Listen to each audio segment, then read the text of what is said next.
Welcome back, everybody. I hope you're all doing really well. We're going to hear the Mesa Boogie Mark IV side by side with a combination of the Triaxis preamp and the Stereo 250 power amp. The reason I'm doing this is because I did a demo of this amp recently. Well, it was less a demo and more an unfolding existential crisis because I'm in love with it. It sounds so good at so many different things and it really suits the way I play. But I don't own this amp and I do own the Triaxis and the 250. So I want to see how close I can get this combo so that I don't have to rush out and buy one of these. That's right, it's getting that bad. Please send help. I'm playing my YJM Strat. We're going to hear the comparison between the cleans. I've got the Radial Tonebone VT head switcher, so I can A-B between them. Let's hear the Mark IV.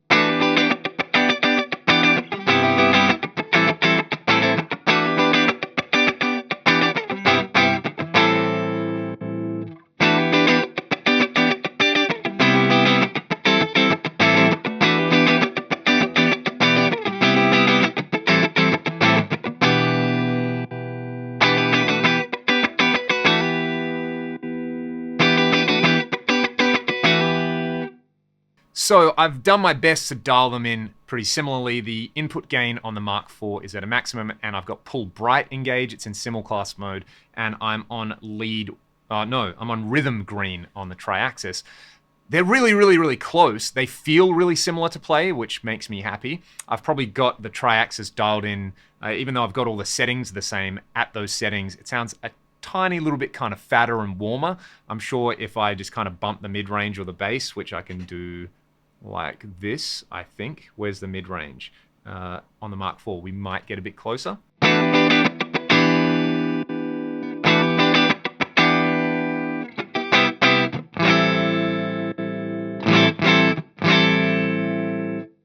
It sounds like the Triaxis is a tiny little bit more compressed there, which I really like on the clean sounds. So yeah, I have to say probably, if not a tie for round one, the Triaxis 250, ever so slightly.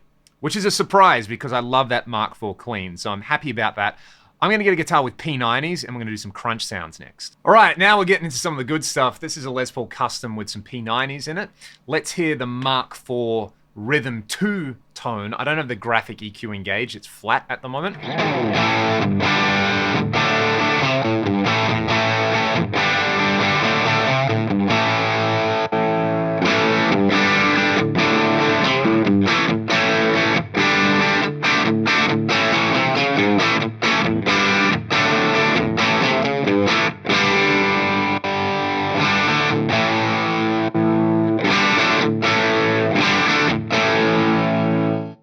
And I'm using lead 1 yellow for this comparison. I did find it pretty hard to dial them to sound exactly the same.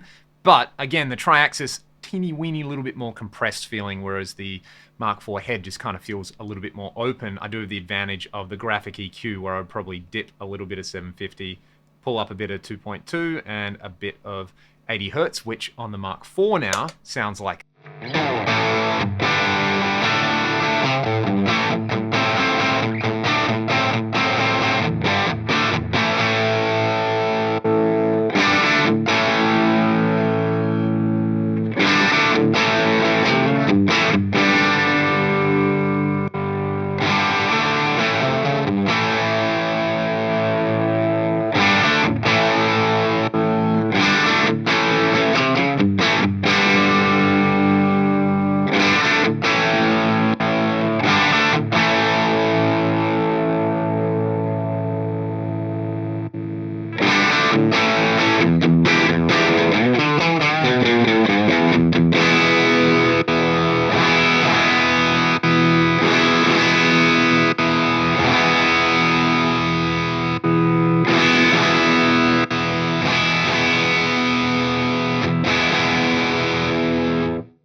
So as you can see there, different enough. Neither of those sound bad, I think. I kind of prefer the Mark IV because I don't have to notch out the 750 slider totally. I can still get a little bit more of a kind of mid-range focus thing, whereas it seems like with the dynamic voice, as soon as that kicks in on the Boogie, it really harshly pulls out that kind of 750, 700 kind of range in there. So In this case, the Mark IV you can get to sound like this, but it seems to be a little bit harder to do it the other way around. And to finish things off, let's hear the Triaxis lead to yellow mode. This is my favorite mode on the Triaxis.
So that Mark IV tone to me is very close to where I like it. I would probably just dial back the highest slider and push up the second highest.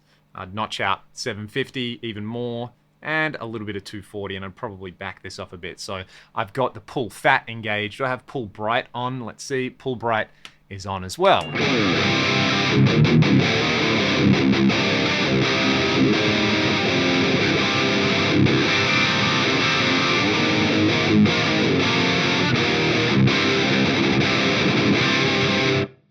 That works for what I like. It's so articulate, feels so good, the chugs are so tight. If we go back to the Triaxis,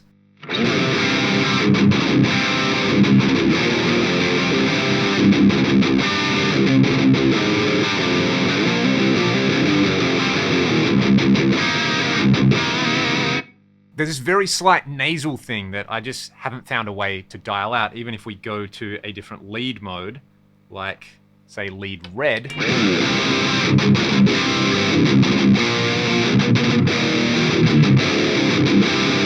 You know, the Triaxis and the 250 doesn't sound bad. That presence taper on this particular one that I have is kind of rubbish. It doesn't do anything until you get to about 9. But you can get those sounds with the Mark IV, as we heard. But the Mark IV can do a little bit more. You can really fine-tune it with the graphic EQ. The Triaxis not having a graphic EQ, I think, is the deal breaker. So, while I'm here, what if I put a Boss graphic EQ in the loop of the Triaxis and see if that can kind of save the Triaxis for me? All right, let's hear the Triaxis with the Boss EQ20, and then we'll hear the Mark series on its own. Triaxis.